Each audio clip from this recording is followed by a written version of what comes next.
Bien, pour comprendre, on va regarder du côté du droit international. En théorie, c'est très clair. Lorsqu'un bateau navigue dans les eaux internationales, il est totalement libre de ses mouvements car c'est une zone de liberté totale ou presque. En revanche, lorsqu'il arrive près des côtes d'un pays, à 22 km pour être exact, là, il entre dans sa juridiction. Il doit donc faire une demande pour pouvoir accoster. Le problème, dans ce cas spécifique des bateaux de migrants, c'est qu'il n'existe aucun protocole européen pour encadrer leur débarquement. Tout se règle au cas par cas. Il y a une commission qui doit notamment statuer pour savoir comment relocaliser les migrants. Autre problème, c'est que depuis 2015, avec la multiplication de ces bateaux, mais aussi les changements politiques dans plusieurs pays, notamment en Italie, eh bien, de moins en moins de pays sont enclins à les accepter. Voilà pourquoi ce bateau, comme d'autres, est resté coincé longtemps au large de l'Italie.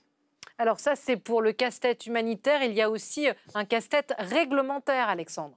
Oui, absolument. Pour comprendre, on va regarder du côté de l'accord de Dublin. Un exemple pour bien comprendre. Imaginons un citoyen syrien qui désire immigrer et se rendre au Royaume-Uni. Lors de son périple, il va tout d'abord rentrer en Europe par l'Italie.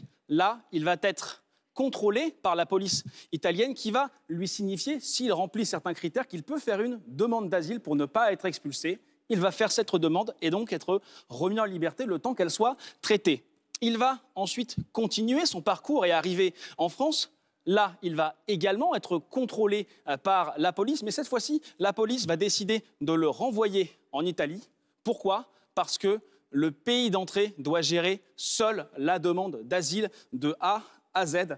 Voilà pourquoi certains pays comme l'Italie ou la Grèce, les principaux pays d'entrée dans l'Union européenne, sont surchargés. Des quotas avaient été mis en place pour tenter de régler ce problème, mais ils n'ont finalement jamais été respectés. Ce système, il devrait changer prochainement. Des mesures ont été proposées en ce sens, mais elles rencontrent une forte opposition de certains pays, notamment à l'est de l'Europe, car ces derniers ne veulent accueillir aucun réfugié sur leur territoire.